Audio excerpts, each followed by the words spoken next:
Hello everyone. In this video I'm going to be talking about something called half-life. Now this is usually taught in the radioactivity module done in year 11 in Key Stage 4. So that's who this video is ultimately aimed at. So I'm not going to go into massive detail about radioactivity in itself, just more the phenomenon of half-life. Now, interestingly, it was first sort of viewed in 1907. And the scientist Ernest Rutherford was one of the earliest people to really comment on this phenomenon. Let's get to the basics of what half-life is. But first of all, we need to talk about radiation. Now, there are three main types of radiation. So we're just going to list them up at the top here. One of them is called alpha radiation. One is called beta, and one is called gamma, and all three have different properties. Now, half-life we define as being the time taken for half of an isotope's radioactive atoms to decay. So let's just break that down. We say the half-life of a radioactive isotope is the time taken for half its radioactive atoms to decay. So let's think of an isotope. So what we're going to do is just draw in the nucleus of a cell. So imagining there's lots of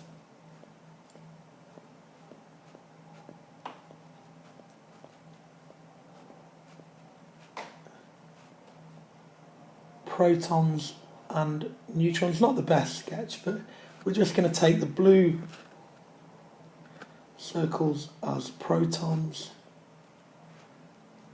red circles as neutrons. I'm ultimately trying to create the impression of a clump there. So we've got a clump of protons and neutrons in the nucleus of an atom. Now they can emit and they can decay and emit one of these three types of radiation. Now, the nuclei of radioactive atoms are generally unstable. They break down and can change into a completely different type of atom. That is actually what we define as radioactive decay. So here in this nucleus, it might end up releasing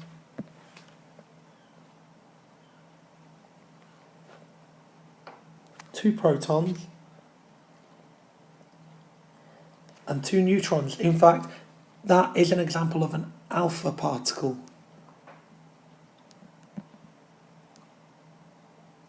Now, it isn't possible really to talk about half-life without sort of setting this groundwork. So this nucleus can decay. It could release an alpha particle, for example. And what we've created is a nucleus with a different mass number and atomic number. And that's what we call an isotope. So this is our radioactive isotope, whereby our nucleus has a different mass number and atomic number because we've emitted some radiation. Now, when this unstable nuclei emits this radiation, we say that it decays. So the half-life, what that does is measure the time it takes for half of all of the radioactive atoms to decay. Sometimes it's defined as the number of nuclei of the radioactive isotope in a sample to half, or the time it takes for the count rate from a sample containing the radioactive isotope to fall to half its starting level. Interestingly, the radioactivity in an object is measured by the number of nuclear decays it emits each second, and the more it emits, the more radioactive we say that substance actually is. So let's think about the half-life. More specifically, now the half-life, sometimes written as T, with a half sign next to it, is often shown on a graph very much like this.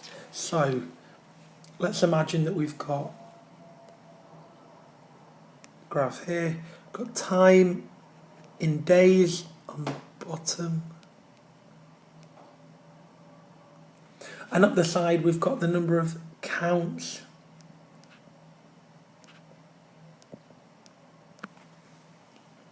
per minute. Now, it's not possible to predict when an individual atom might decay, but it is possible to measure how long it takes for half of the nuclei of a piece of radioactive material to decay. So you can't look at one individual atom, but you can look at the nuclei as a whole. So if we were to measure radioactivity and use something like a Geiger counter, we should notice that radioactivity decreases with time.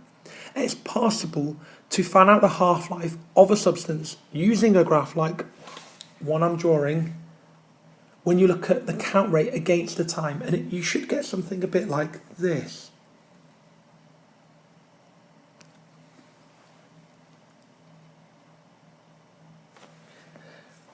Now, what we have here is our count rate, our amount of radioactivity decreasing over time. So our radioactive atoms are decaying, and half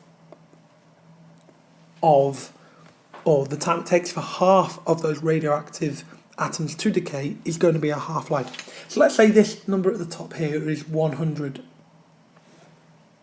Let's just put in a scale here. We've got 1 day, 2, 3, 4. So half-life says we want half of the number of nuclei of the radioactive isotope in the sample to half. So if we've got 100, we want to go down to half, and that is here, which would be on the y-axis where it is 50. So where our count number has halved. So now if we go down from the graph, we can see then in terms of time, we've got a value of 2. That means it has taken 2 days. It has taken 2 days for the radioactive, or half of the radioactive atoms, to decay and release the radiation. That's all that half-life basically tells you. The time it takes for those radioactive atoms to decay by half, or for the count rate from a sample to fall to half its starting level. So let's imagine we look at the half rate again. So half of 100 is 50. If we go half of 50 again, we get 25. So this one in red. Now it's not really to scale. I've not drawn the graph that well, but that should really hit day 4. So it takes another 2 days for it to fall by half again. And we could keep going and going, so we go from 100 to 50 to 25 to 12.5. So every time the count falls to 50% of what it was, you go across on the graph and down and just record the number of days it takes. Now, different radioactive isotopes have different half-lives. For example, carbon-14 has a half-life of over 5,500 years. So it takes a long, long time for those radioactive atoms to decay. But something like francium-223 is 20 minutes, significantly different. So every 20 minutes, half the atoms within a sample of francium-223 decay, releasing one of these 3 types of radiation. Notice here that the graph doesn't hit the x-axis. That's because you'll always have some radioactivity present.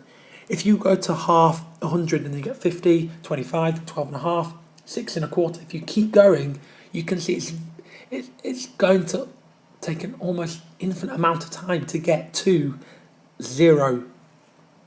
So you can go endlessly on with this, but you'll never be asked to do that.